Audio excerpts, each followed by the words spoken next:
Bom, no vídeo de hoje, eu tenho uma boa notícia para quem quer aprender inglês de fato.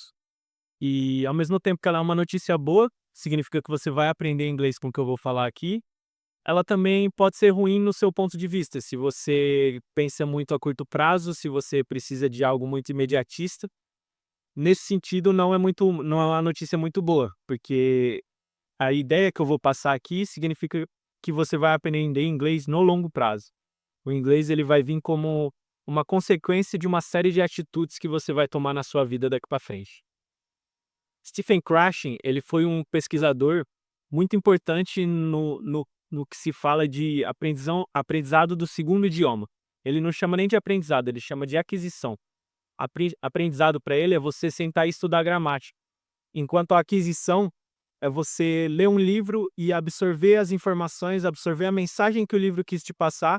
Ao mesmo tempo, o seu cérebro vai processar a língua que aquele livro estava. Então, por exemplo, se você fala português nativo, lê um livro em inglês. Ao mesmo tempo, você entendeu a mensagem do livro, mesmo que você tenha parado para buscar palavras, você tenha sofrido, lido uma página a cada meia hora, 40 minutos, tenha sido um sofrimento ler, pelo menos no começo. Se você absorveu a mensagem, significa que seu cérebro absorveu a forma. Então, ao longo do tempo, aquilo vai se tornando mais fácil. Ao longo de meses praticando, ao longo de sessões de 1 hora de leitura, 1 hora de vídeos assistidos, 1 hora de podcast, de filmes, de séries diárias, você vai ao longo do tempo aprender uma língua, adquirir uma língua, muito mais do que aprender ela. E Stephen Krashen ele também fala que o input, essa maneira de estudar através de leitura, através de vídeos, através de aquisição, ela exige uma motivação. E essa motivação geralmente vem quando você tem um interesse genuíno sobre aquilo que você está fazendo. Então, eu vou ilustrar uma história. Eu, particularmente, sou um cara que gosto de ler muito. Eu gosto de ler mangá, gosto de ler quadrinhos, gosto de ler livros normais também, ficção científica. E recentemente eu quis ler Hunter x Hunter, um mangá aí para quem é fã de mangá conhece. E eu decidi ler esse Hunter x Hunter em inglês. E foi uma história que me prendeu assim do começo ao fim, eu não conseguia largar. Então significava que eu tinha muita motivação para ler aquilo. Qualquer 5 minutos do meu dia eu encaixava um pouquinho de leitura de mangá, encaixava um pouquinho de leitura de Hunter x Hunter. Então eu tinha um interesse altíssimo pelo que eu estava lendo. Tal ponto que eu me perdia na história. Eu entrava basicamente no estado de flow, no estado de fluxo. E que eu não precisava ficar me prendendo muito à forma, porque minha atenção estava 100% no que a história estava querendo me passar. Aquilo era um assunto, um ponto de interesse muito alto para mim. Então, obviamente, o estudo da língua, que era para ser um objetivo primário, passa a ser algo quase que acontece naturalmente enquanto você está lendo aqui.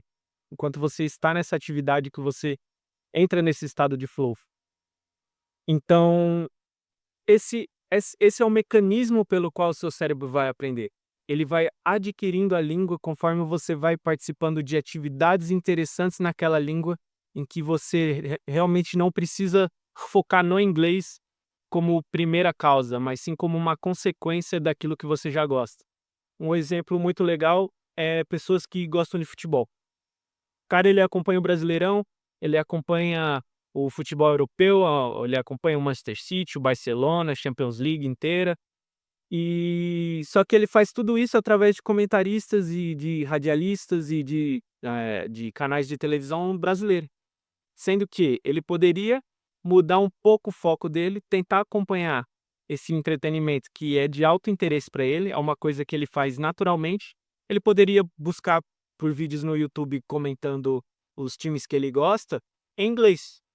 E ao longo do tempo, aquilo vai se tornando algo natural para ele. No começo vai ser difícil, óbvio. Você vai ter que pôr uma legenda em português para assistir o vídeo em inglês.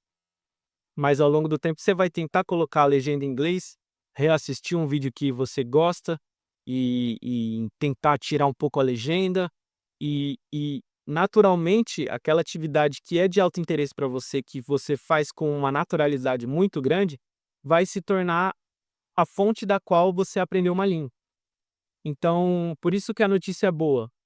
Significa que você não tem que mudar a sua vida, você não tem que mudar a pessoa que você é.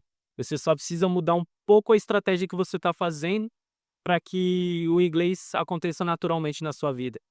Vou dar um outro exemplo, que eu estou também aprendendo espanhol, inglês eu já falo fluente. Estava aprendendo espanhol. Um desenho que eu estava interessado em assistir, que é Avatar: A Lenda de Aang. Muitas pessoas aí provavelmente vão conhecer. Eu fiz o quê? Eu abri o Netflix, coloquei o Avatar para assistir no espanhol latino-americano. E eu assistia o basicamente inteiro sem legenda, porque, Stephen Krashen ele fala que se o input é compreensível, ou seja, se a entrada de informações que está tendo para você, aquilo que você está consumindo, é compreensível, então você está absorvendo a mensagem. Então você, consequentemente, está absorvendo a forma, que é a língua. Então você está aprendendo, você está adquirindo. E como o espanhol é uma língua muito parecida com o português, naturalmente, só de colocar o áudio ali em espanhol, eu consigo ter um input compreensível gigantesco. Eu consigo acompanhar e entender pelo menos 50 a 70% de uma cena, reassistir ela às vezes quando eu não entendo, até eu compreender a mensagem que está sendo passada ali no desenho. E nos últimos episódios, assim, eu já estava assistindo sem precisar repetir nada. Já estava simplesmente acontecendo naturalmente. Quer dizer que eu sei falar espanhol hoje? Não, não quer dizer. Até porque uma série não é o suficiente para você se tornar fluente numa língua. Eu teria que o que a partir de agora, que eu acabei de terminar o desenho? Ler um livro na língua, assistir mais filmes na língua, ouvir podcasts na língua, me fornecer cada vez mais com input, com entrada de informações, até que naturalmente o seu cérebro vai começar a produzir a língua, de forma rudimentar no começo, pequenas frases, que hoje talvez eu já consiga falar um como se llama, perguntar seu nome em espanhol, mas ao mesmo tempo eu não consigo formular um pensamento complexo e extenso como esse vídeo aqui está sendo, por exemplo. Esse vídeo aqui eu conseguiria fazer em inglês, mas eu não conseguiria fazer em espanhol, porque ainda sou iniciante no espanhol. Tem poucos dias, poucos meses que eu estou estudando. E totalmente dessa forma, não cheguei a tocar em gramática nenhuma. Do inglês eu cheguei a tocar em gramática, eu cheguei a estudar gramática, porque eu achava que era isso que ia me fazer aprender o inglês. E enquanto no espanhol eu já estava ciente que não é estudar a gramática que vai me fazer aprender.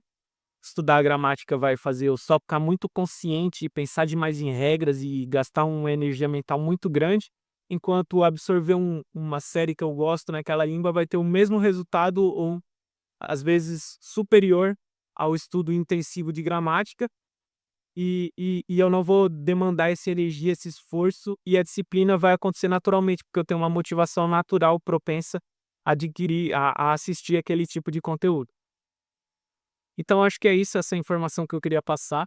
Se você está querendo aprender inglês, pense sempre no médio e longo prazo e pense sempre em contar pontos de contato na sua rotina de interesse que você consiga substituir uma atividade que você já gosta, já é propenso a fazer em português, por inglês. E isso vai funcionar no longo prazo.